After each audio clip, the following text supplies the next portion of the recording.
خنزیر کا گوشت حرام کیوں؟ سلطان صلاح الدین ایوبی کے زمانے میں ایک یہودی عورت تھی جو اسلام پر ریسرچ کر رہی تھی۔ اس نے اسلام کے بارے میں بہت کچھ سیکھا، بہت کچھ پڑھا۔ ایک سوال جس کا جواب اسے کسی سے نہ ملا وہ یہ تھا کہ آخر خنزیر کے گوشت میں ایسی کیا برائی ہے جس کی وجہ سے خنزیر کا گوشت کھانا اسلام میں حرام قرار دیا گیا ہے۔ صرف یہی ایک بات تھی جو اس کو اسلام قبول کرنے سے روک رہی تھی۔ اپنے اس سوال کا جواب حاصل کرنے کے لیے وہ سلطان صلاح الدین ایوبی کے دربار میں پہنچ گئی اور عرض کیا، سلطان معظم، میں نے اسلام کے بارے میں بہت کچھ پڑھا ہے اور بہت کچھ سیکھا ہے، حتیٰ کہ میں اس جگہ پر آ کھڑی ہوئی ہوں کہ میں اسلام قبول کر لوں، لیکن ایک بات ہے جو مجھے اسلام قبول کرنے سے روک رہی ہے، اور وہ بات یہ ہے کہ اسلام خنزیر کا گوشت کھانے سے کیوں منع کرتا ہے۔ اسلام جس چیز کے بارے میں بھی منع کرتا ہے وہاں اس کی دلیل ملتی ہے، لیکن خنزیر کا گوشت حرام ہونے کی کیا وجہ ہے؟ اس کے بارے میں مجھے ابھی تک کوئی مضبوط دلیل نہیں ملی۔ میں نے بائبل کو پڑھا تو بائبل میں بھی خنزیر کا گوشت کھانے سے منع نہیں کیا گیا، لیکن اسلام کیوں منع کرتا ہے؟ آخر اس گوشت میں ایسی کیا خرابی ہے کہ اسلام اس کو کھانے سے منع کرتا ہے؟ سلطان صلاح الدین ایوبی نے اپنے ایک مشیر کو حکم دیا کہ بائبل کی وہ کتاب میرے پاس لے آؤ جو اپنی اصلی حالت میں موجود ہے۔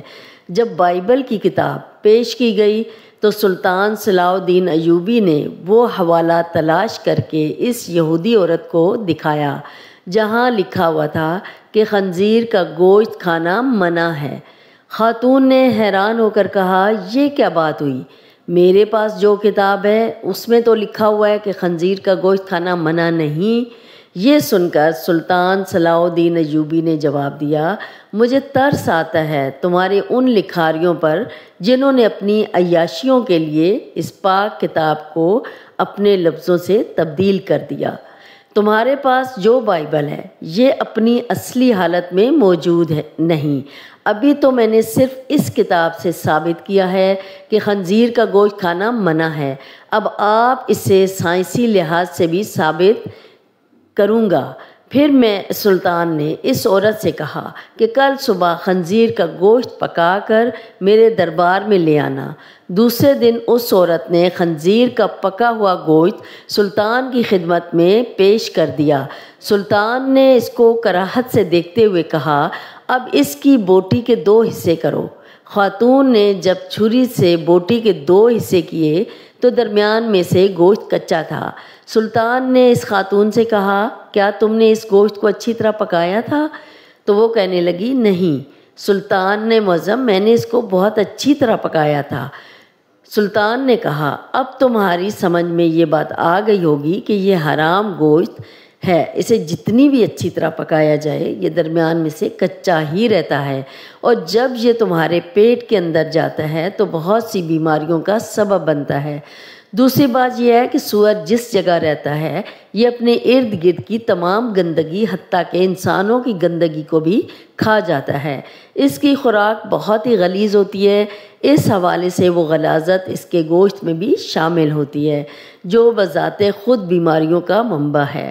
تیسری بات یہ کہ جب سور کی مادہ کسی دوسرے سور کے ساتھ جنسی تعلق قائم کرتی ہے تو یہ اسے دیکھ کر خوش ہوتا ہے اور فخر محسوس کرتا ہے، اور یہ بے غیرتی کی خصلت اس کے گوشت میں بھی پائی جاتی ہے، اور اس کا گوشت کھانے والا بھی انہی صفات کا حامل ہوتا ہے کہ اپنی عورتوں کو دوسروں کے حوالے کر کے خوش ہوتا ہے اور فخر محسوس کرتا ہے۔ یہ واحد جانور ہے جس میں اتنی غلاظت اور بے شرمی بھری ہوئی ہے۔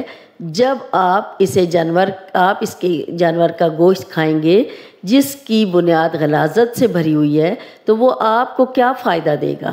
یہ بات سن کر وہ یہودی عورت سلطان صلاح الدین ایوبی کے سامنے جھک گئی اور کہا، سلطان معظم، اب آپ ہی مجھے کلمہ پڑھائیں۔ سلطان صلاح الدین ایوبی نے اس عورت کو کلمہ پڑھایا اور تمام دربار والے اللہ اکبر کی بلند نعروں سے گونج اٹھا، سبحان اللہ۔ یا اللہ، ہمیں موت کی تلخی قبر کی سختی اور حشر کی شرمندگی کی، جہنم کی گرمی سے ہماری حفاظت فرما۔